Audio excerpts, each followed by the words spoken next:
Hey there, everybody. I'm joined once again by Andy Talaga. And Hello. Andy and I were talking today, and we both decided we have pet peeves with collecting. And Yeah. maybe we should make a list of all the things that just drive us insane when it comes to buying, selling, collecting. Both of us are collectors and players of a lot of different card games. And so that means we're dealing with the post office a lot. We're dealing with other people. And here's kind of our list of stuff that drives us insane. I'd love to hear what your list is. You want to leave it in the comments.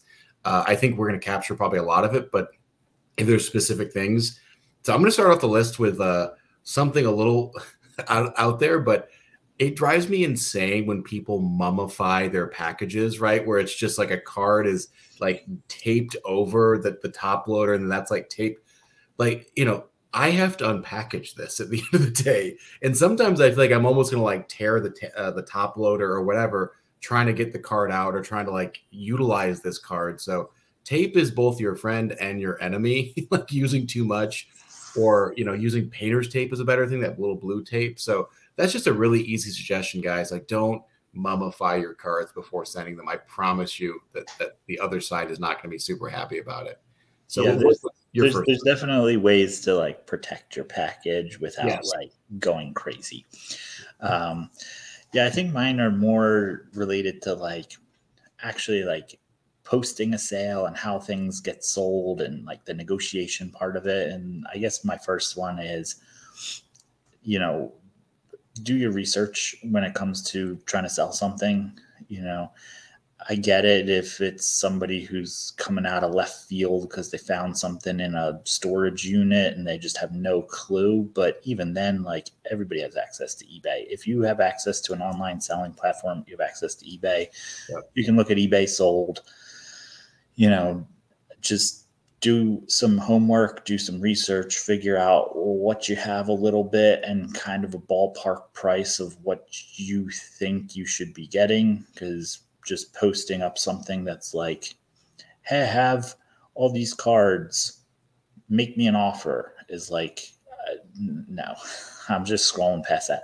Or on the flip side of that, it's like a blurry picture of like the back of a card. And it's like, I have 15,000 of these.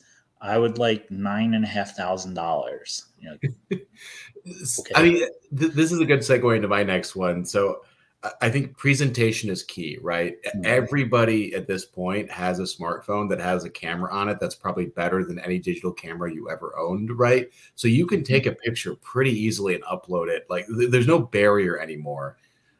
So just spend a second and take a picture, because if you're asking people to give you money for your goods, make them presentable. Make them like it's not like a blurry picture or like a sketchiness about like whether you want to add your name and date into a picture, which I think is just a nice touch, right? I want to make sure I'm not getting ripped off on the internet. Sure. Yeah. And like, it's not like it's the days of like film where you had to get it developed and you had 36 shots that you could take on a disposable camera, Yeah, or you you gotta like paid like Xerox them in, $50 for like a roll of Polaroid film or something. right? Like, you can just take like 400 pictures and just choose a good picture to put up. Right. Or, you can very well document everything that you're trying to sell from, if it's one card, you can take 15 different angles of the card to look at scratches or nicks or whatever, front and back. If it's like a big collection, you can just show most of it. It's not like picture taking is like a commodity. No, right. So that reminds me of my next one, and this is sort of a corollary of the presentation is key, but it's the shipping piece, right? I get that the post office is confusing, right? Like I understand that it can also be expensive to ship heavy things, but maybe before going into it, like look into the shipping piece. There's lots of pieces of software, whether it's stamps.com or Pirate Ship, both of which I'd recommend. They'll give you discount stuff. You can print off at home. You can save yourself a little bit of money, but think about how you're going to move this stuff from point A to point B before you try to sell it, because then you get into this awkward thing of, well, actually, I have no idea how I'm going to ship this.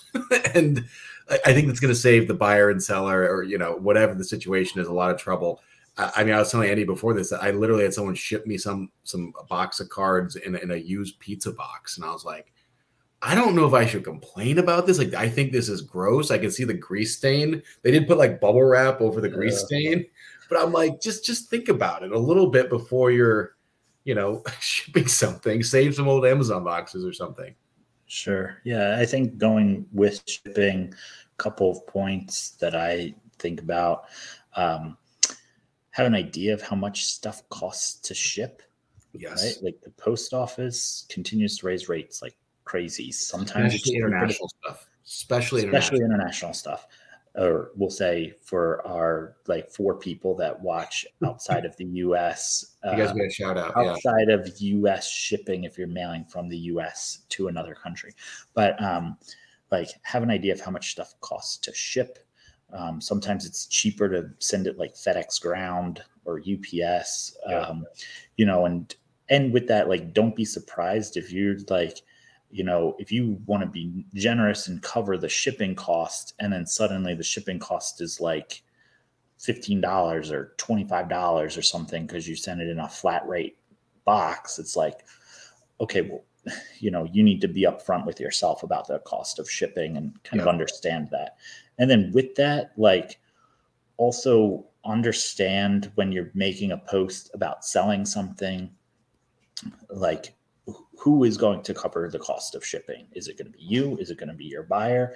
Making that very clear. And if it's going to be the buyer, if you're going to charge them the full rate, then make it clear there that you'll send them a shipping quote, inclusive of, the price of the card or insurance or whatever.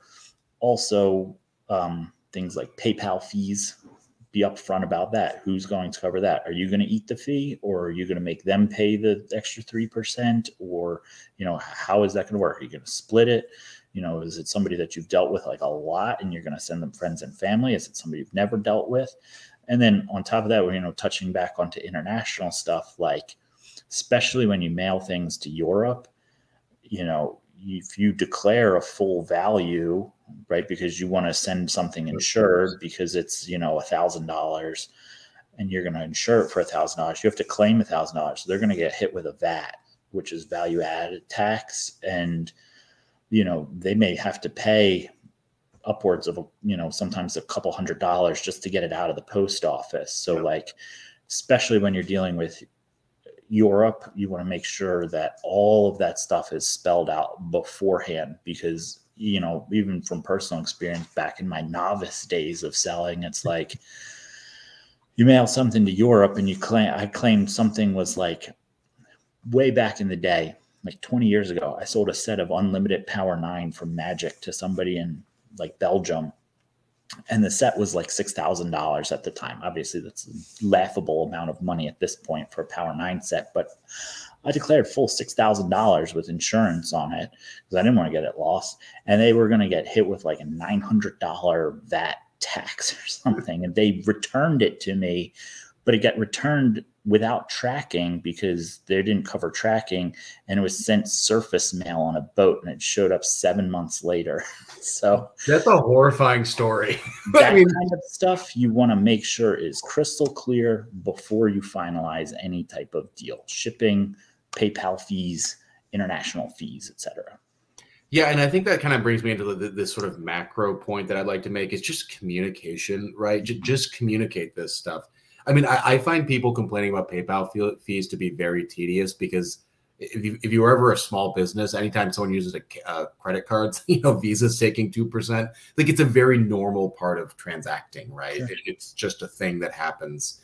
But I think it's a little bit like, penny wise and pound foolish to complain about like, $1.50 on a $50 purchase or something.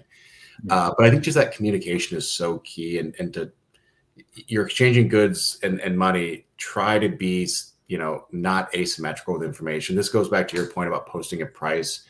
I just cannot stand when people have a price in mind, but you need to guess it. Like, that stuff drives me bonkers. Yeah. Just post a price. Just post a price, like post how you value. If you're trading, how do you value this? Is this you valued at $500? Okay, then I value this stuff. Like, we can figure something out. But this like make me an offer, but I secretly have a price. Like that is the most nonsensical, frustrating.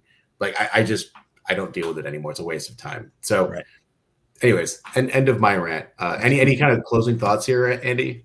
Yeah, I think that, so in addition to communication, just make sure your stuff's packaged well, Yeah. that it's going to get to the destination safely, right? Because ultimately it's on the seller to make sure that, or, you know, if you're trading, it's on you to make sure that the other person, you know, gets what they expected. And, you know, don't try to like take weird pictures to like hide a scratch or something and then try to claim that it was like damaged in transit, you know, that kind of stuff. Like you don't have to do any of that. You know, just be upfront with the seller and the buyer. And you know, so all comes down to communication. The last thing that I really think is, you know, some people might look at it as like, oh, I don't want to ask this.